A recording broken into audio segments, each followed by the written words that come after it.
그리고 지금 이게 뭐냐면 디램 차트예요. 디램. 제 라이브, 제 유튜브 방송 보시거나 영상 보신 분들은 아시겠지만 이 디램 가격이 오르면서 삼성전자, 하이닉스 영업이익이 대폭 늘어났고 그 덕분에 이 디램의 상승과 더불어 삼성전자랑 하이닉스, 마이크론 테크놀로지 주가도 같이 오른 거거든요. 같이 올랐어요. 그런데 이날 중국의 창신 메모리 상장을 했죠. 창신 메모리는 디램을 주로 만드는 업체인데 결국 디램이 시장이 많이 풀리게 되면 디램 가격은 하락할 수밖에 없겠죠. 그렇게 되면 삼성전자나 닉스, 마이크론 테크놀로지 등등 대부분 이익이 그동안은 폭발적으로 성장을 했지만 이 성장성이 점차 둔화될 가능성이 아주 큰 상태가 됐는데 지금 디램 가격이 딱 그래요. 창신 메모리 상장하고 나니까 디램 가격이 지금 주춤하고 있어요. 계속 상승을 하다가 현재는 주춤하고 있는데 여기서 만약에 디램 가격이 하락을 한다? 그러면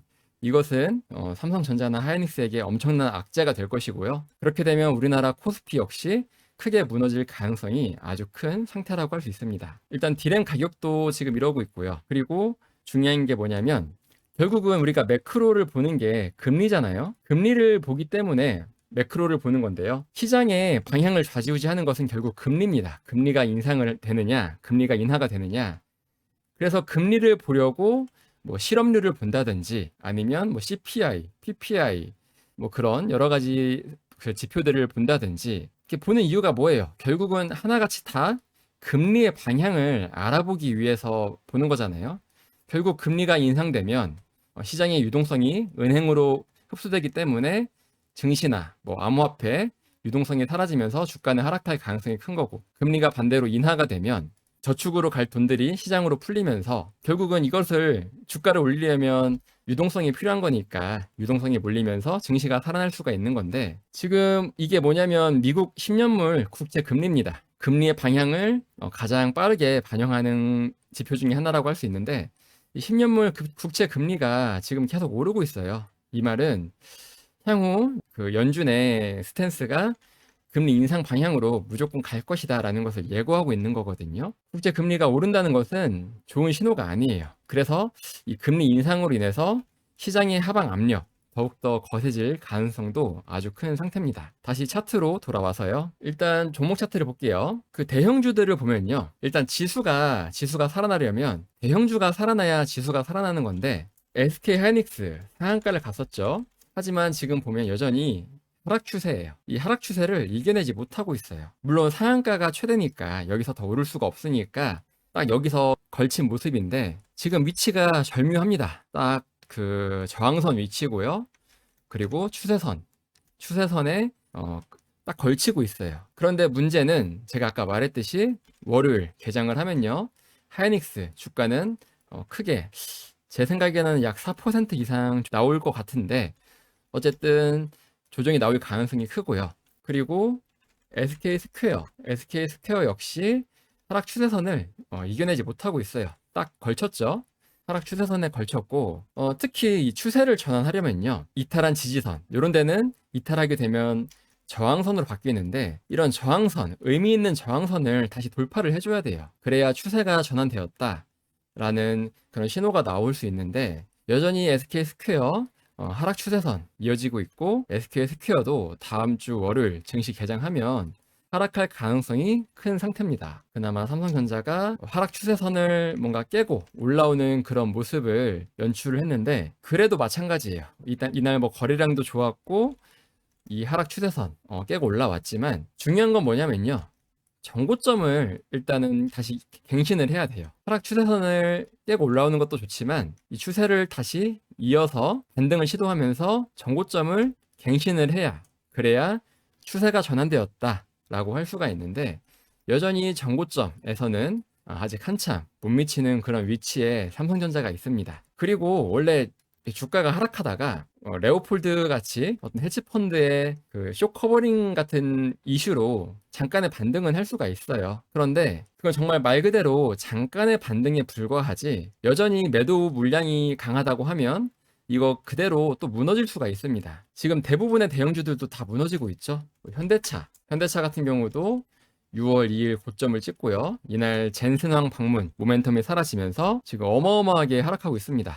역시 하락 추세선 계속 이어지면서 이 하락 추세선을 못 이기고 있어요. 현대차뿐만 아니라 뭐 삼성전기도 어제 상한가 갔죠. 금요일날 상한가를 갔는데 삼성전기도 마찬가지입니다. 상한가 갔지만 여전히 하락 추세선에서 멀리 떨어져 있고, 또한 이 정고점을 회복하려면 멀었습니다. 제가 볼 때는 여전히 하락 추세를 이어가고 있기 때문에 주가가 더 하락하면 하락했지 상승하기는 쉽지 않겠다라는 생각을 하고 있습니다. 그 밖에 다른 대형주들 다 마찬가지예요. 대부분이 하락 추세에 놓여 있고요. 여전히 정고점 회복 못하고 있고요. 그리고 지수 차트를 일단 볼게요. 지수 차트. 이게 코스피죠. 일단 여기서 6월 19일 SK하이닉스, 삼성전자, SK스퀘어, 우리나라 지수를 이끌고 있는 3대 대장주가 있었는데, 이 3대 대장주가 다 같이 이날 일중전환이 나왔어요. 추세 추종에서 일중전환은 아주 위험한 신호라고 여겨지고 있고, 제시 리버모어 역시 일중전환만큼 위험한 신호는 없다라고 말을 합니다. 그 신호가 동시에 나오다 보니까 이때부터 시장은 무너지기 시작합니다. 아주 크게 무너지고 있고요. 거의 뭐 한 달 반 만에 9,000포인트가 5,500포인트까지 거의 40% 조정이 나왔나요? 어마어마하게 하락을 했는데 여전히 지금 하락 추세선 이겨내지 못하고 있고요. 특히 저는 더 우려스러운 게 뭐냐면 지금 같은 시장에서 자, 이 30주 이동 평균선 요 선이거든요. 색깔이 좀 잘 안 보이실 것 같은데요. 이 30주 이동 평균선, 이게 뭐냐면 추세입니다. 일종의 추세인데, 그 스탠 와인스타인이라고 하는 유명한 사람이 있습니다. 이 사람은 정말 유명한데 주식의 4단계 사이클, 1단계, 2단계, 3단계, 4단계 이런 개념을 발달시킨 유명한 사람인데, 이 사이클에서 중요한 게 뭐냐면 30주 이동 평균선이에요. 30주 이동 평균선을 따라서 지수도 종목도 이런 사이클을 가진다라고 말을 합니다. 빨간 선이 종목이나 지수고요. 파란 선이 30주 이동 평균선을 제가 대략적으로 그렸는데, 결국 이런 구간이 있죠. 종목이나 지수가 30주 이동 평균선을 이탈을 한다. 그렇게 되면 주식의 사이클 1단계, 2단계, 3단계, 4단계가 있는데, 결국 3단계 사이클을 벗어나 4단계 하락 사이클로 진입을 한다는 뜻입니다. 그런데 지금 보시면 어때요? 코스피 차트가 현재 이 30주 이동 평균선을 이탈을 했어요. 이탈을 했다가 지난 금요일 날 다시 강하게 반등을 하면서 이 30주 이동 평균선을 다시 회복을 했죠. 그런데 중요한 것은 이 회복이 다시 월요일 날 강한 조정이 나올 가능성이 크다. 그렇게 되면 30주 이동 평균선 밑으로 다시 주가가 꺾일 거고요. 지수가 꺾일 거고, 결국 이 지수 밑에서 주가가 놀다 보면 어떻게 되냐? 이 이동 평균선이 뭐예요? 그 주가들의 평균이잖아요. 이동 평균선 밑에서 주가가 놀게 되면요. 주가가 요 밑에서 놀게 되면 결국은 이 이동 평균선보다 주가가 더 낮으니까 이러한 주가들의 평균을 반영을 하게 되면서 이동 평균선이 결국은 다시 아래로 꺾이게 돼요. 주가의 평균에 맞춰서 이동 평균선이 주가의 방향으로 움직이게 되는데, 이동 평균선은 지지의 역할도 하지만 저항의 역할도 합니다. 이게 무슨 말이냐면 기울기가 이렇게 오르고 있잖아요. 오르고 있을 때는 지지의 역할을 해요. 주가가 하락을 해도 다시 반등하는 그런 역할을 합니다. 그런데 이 기울기가 아래로 꺾이잖아요. 그렇게 되면 주가가 오르려고 해도 저항이 돼서 저항을 맞고 하락하게 돼요. 지금 코스피 지수는 이제 막 30주 이동 평균선을 이탈했기 때문에 이 30주 이동 평균선 기울기가 현재 아주 평평한 모습을 보여주고 있는데, 다음 주 월요일 날 다시 지수가 꺾여 내려오면은 이 지수의 가격을 반영해서 이동 평균선도 기울기가 아래로 꺾일 가능성이 큽니다. 그렇게 되면 추세 자체가 다시 아래로 꺾이면서 코스피 지금 최저가가 5,200까지 꺾였었는데 저는 더 꺾이지 않을까 싶습니다. 왜냐하면 여전히 이 하락 추세를 이겨내질 못하고 있어요. 이겨내질 못하고 있고, 대부분의 대형주들 역시 마찬가지입니다. 그리고 150일 이동 평균선을 이제 막 이탈했기 때문에 여기서 얼마나 더 큰 이탈이 나타날지 감을 잡을 수 없을 정도로 지금 무서운 상황입니다. 코스닥 차트가 대표적인 그런 차트예요. 코스닥 차트 같은 경우도 제 유튜브나 제 블로그 관심 있는 분들 아시죠? 이 선이 150일 이동 평균선이거든요. 여기서 지지 나왔죠. 기울기가 아직은 상승이니까 여기서 지지가 나왔어요. 그런데 여기서 이탈을 해요. 이탈을 하고 이동 평균선 아래에서 주가가 이렇게 노니까 결국은 이동 평균선 기울기가 아래로 향하게 됐죠. 그렇게 되니까 주가가 반등을 해도 여기서 다시 저항에 막혀서 이동 평균선 기울기가 아래로 향하게 되니까 저항이 된 거예요.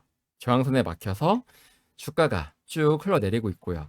제가 이날 6월 2일 이때 블로그에다가 글을 올렸어요. 이날 30주 이동 평균선 코스닥이 이탈을 했으니까 이제부터 코스닥 쳐다보지 마시라 라고 말씀을 드렸습니다.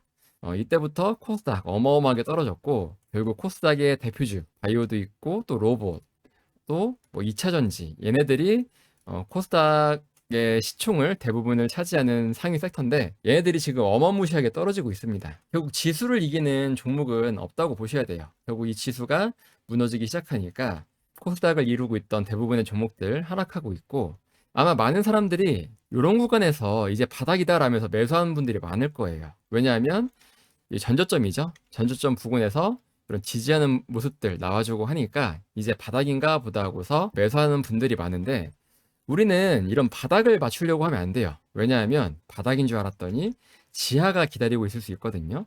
확실한 반등 신호를 기다려야 돼요. 이런 반등 신호가 뭐냐면 FTD라고 하는 반등 신호를 기다려야지 바닥을 잡으려고 하면 안 됩니다. 사람들이 욕심이 많아서 그래요. 최대한 어떻게 해서든 싸게 잡으려고 바닥을 잡으려고 하는데, 충분히 주가가 바닥을 잡고 턴하는, 즉 반등 신호가 나왔을 때 잡아도요, 충분히 큰 그 주가 수익을 누릴 수가 있어요. 예를 들면요, 뭐 삼성전기도 뭐 대표적인 종목 중에 하나인데, 자, 여기서 조정이 나오잖아요. 이렇게 보면 좋겠죠. 여기가 바닥 같아 보여요. 막 뭔가 눌림목 같이 보이고 매수하기 좋아 보이는데, 이런 데서 샀다가 잘못해서 이 하락의 진행일 수가 있거든요. 그렇게 되면 물려요. 물리게 되는데, 턴하는 신호, 차트가 다시 돌아 나오는 신호를 우리가 확인을 해야 되거든요. 자, 다시 아까 그 차트로 넘어가서요. 예를 들면 아까 거기가 여긴데 난 싸게 살 거야 해가지고 뭐 고점 대비 얼마 떨어졌을 때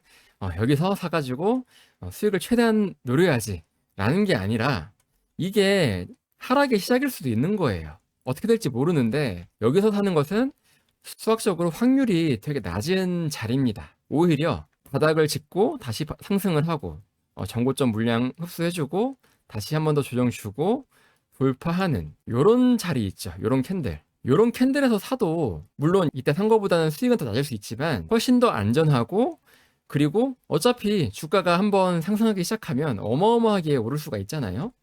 여기서 사나 여기서 사나 큰 차이가 나지는 않아요. 그러나 안전한 측면에서는 여기가 훨씬 더 안전한 자리입니다. 매매는 이렇게 해야 돼요. 훨씬 더 안전한 자리에서 매매를 해야지, 현재 지금 주가가 어디까지 떨어질지 모르는, 이게 바닥인지 아닌지 확실히 알지도 못한 상태에서 그냥 고점 찍고서 떨어진다 해서 매수했다가는 큰일 난다는 거죠. 예를 들면 뭐 현대차가 그렇죠. 현대차도 고점 찍고 하락하기 시작하는데 78만 7천 원까지 올라섰어요. 뭐 한 20% 조정이 나오니까 여기가 전저점 부근이었죠.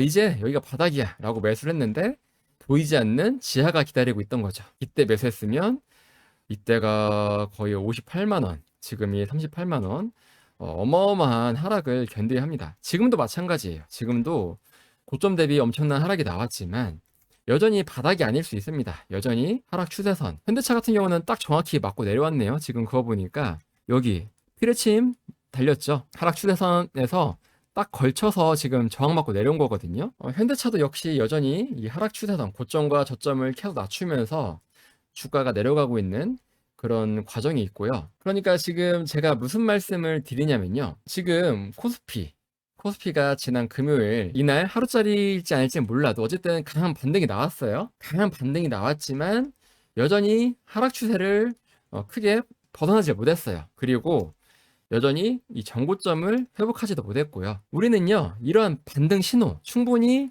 추세를 돌렸다라는 반등 신호를 확인한 다음에 매수에 뛰어들어도 충분합니다. 시장이 안정된 다음에 매매해도 충분한데, 굳이 바닥을 잡으려고 지금같이 위험한 상황에서 뛰어들면 안 된다는 거예요. 특히 지금 같은 경우는요, 아마 월요일날 많은 개인 투자자가 드디어 바닥이다, 진짜 바닥이 나왔고 이제부터 증시 반등한다 라면서 뛰어드는 개인 투자자가 엄청 많을 거예요. 지난 금요일날 뭐 상한가도 엄청나게 많이 나왔고 증시 어마어마하게 상승했기 때문에 그동안 이제 내가 앞에서 털린 거 이제 앞으로 내가 복구할 거야 라면서 들어올 분들이 되게 많은데, 지금 엄청나게 위험한 구간입니다.